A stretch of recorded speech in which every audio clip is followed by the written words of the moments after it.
Hi kids! So as most of you know, this month is Black History Month, where we celebrate all of the accomplishments and amazing things that Black people have done in our country. And artists are not separate from that.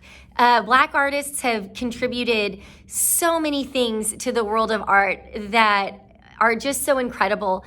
The art world truly would not be the same without them. And one of those artists is Alma Thomas.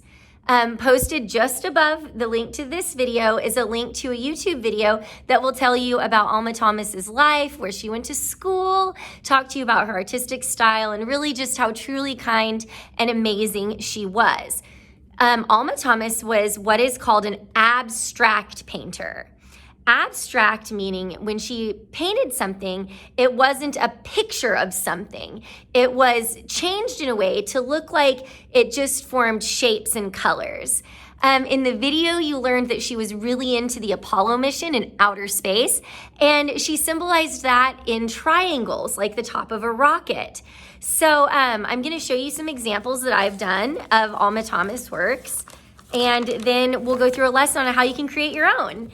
And this is also our Zoom lesson for this week and our in-person lesson. So as we move into the end of the year, where some kids are in distance, some kids are here, our lessons are what's called asynchronous. So if you're in school and out of school, you're still going to be doing pretty much the same thing. So here are some examples of Alma Thomas paintings. Here's a painting. And these are all different mediums. You guys can use anything you want to create these awesome works of art. This one's a collage. So it's just torn bits of paper. But we notice all of those little sections of empty space between all of the positive space in here as well. And here's a drawing. So if we were in the art room, you could have done this project in pretty much any studio, in drawing studio, in painting studio, or in collage studio. You could even do this in building studio or fibers, just depending on how you put your things together. So a couple little tricks. If you are going to paint your Alma Thomas project, I want you to make sure you use a brush that is, can't reach for it, flat on top, a flathead brush. If you use a pointy brush, you're not gonna get those swatches of color unless you draw them and fill them in, which can be tedious. But with the flat brush, you can just and fill up your space very quickly. So I'm gonna start with a quick tutorial on how to do each of these. And then I will speed up the video and you'll be able to watch me complete these very quickly. So I hope you enjoy learning about Alma Thomas. Watch that YouTube video. And remember that artists are just truly inspiring, no matter the color of their skin, where they live, where they come from, what kind of music they listen to. We have something that we can learn from absolutely everyone in this whole entire world. So let's say our mantra and get started. I make messes, I make mistakes, but deep inside, I have what it takes. I am an artist, and you are artists. All right, let's do this. Okay, kiddos, so I'm gonna show you the 3 techniques to making these Alma Thomas works of art. So there's 3 techniques. There's painting, drawing, and collage. I'm gonna do all 3 of these on one piece of paper. So let's start with collage. So I'm gonna just take a piece of paper and I'm gonna tear it. And I'm gonna tear it into smaller pieces. And I wanna try to make the pieces a little bit different. That way we get that really neat little puzzle look that Alma Thomas is so well known for. She really does create beautiful work, or did. She passed away. All right, so tearing. Okay, and then we can cut a shape, and we'll glue, we'll glue that shape down onto our paper. And then surrounding the shape, we're gonna add the other ones, just remembering to leave that space in between each of the pieces that you put on. So that way you can see that unique style that Alma had. That's called negative and positive spacing. So this pieces that I'm sticking down right now are positive space, and the areas in between those are negative space. So going around.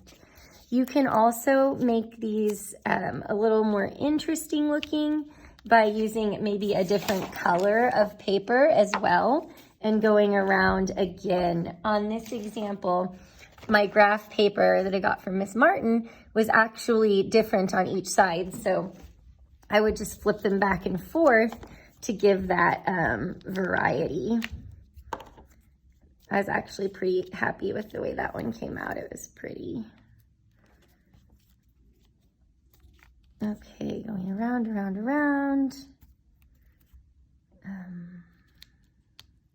Just trying to fit them in as best as you can. There. Let's do one more. Here.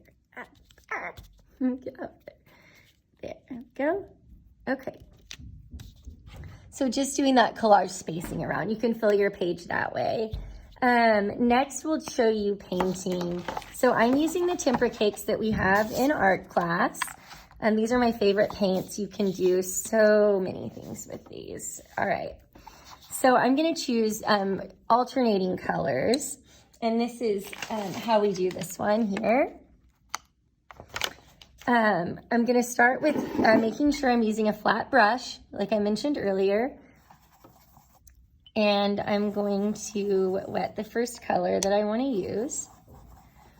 And I'm just going to use the edge of my brush to make swatches.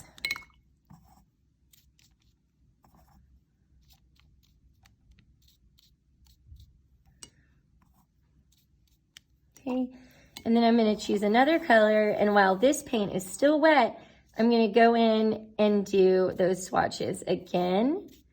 And then I'll get some really cool blends where my paints kind of run together. Okay, after that, you can do the same thing with another color. Let's try some orange here. Boop, boop, boop, boop, boop, boop, boop, boop, boop.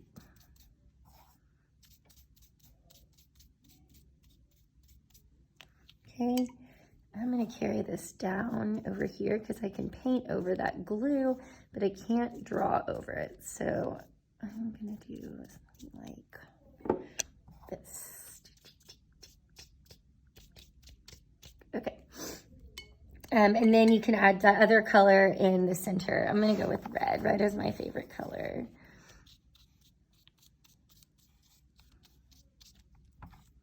Just making sure that I'm leaving some of those little spaces in the middle. She was a lot more controlled than I'm being right now, but everybody works in a different way.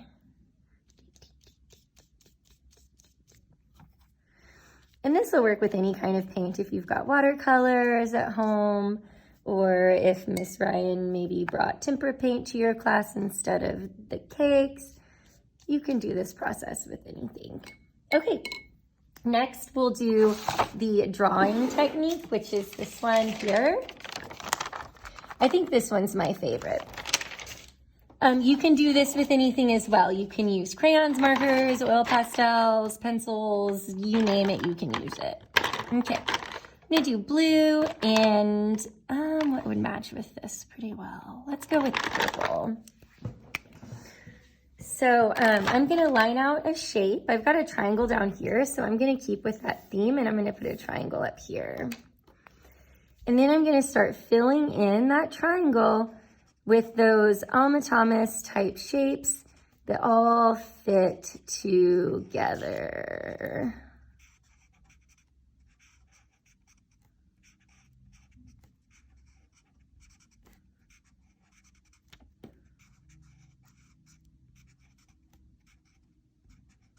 Okay. Oops, I just put my elbow in that paint. Oh, well, it's okay. And then I'm gonna go around that shape, doing the same thing. And this process, the drawing process, takes a little bit more time.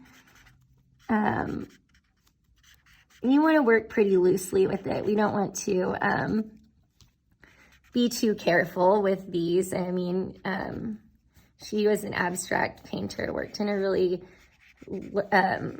off the cuff kind of controlled manner.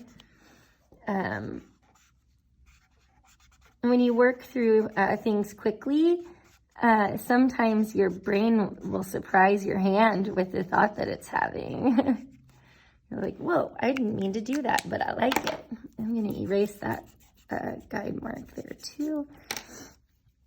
I'm gonna come in with more of this purple. It's pretty.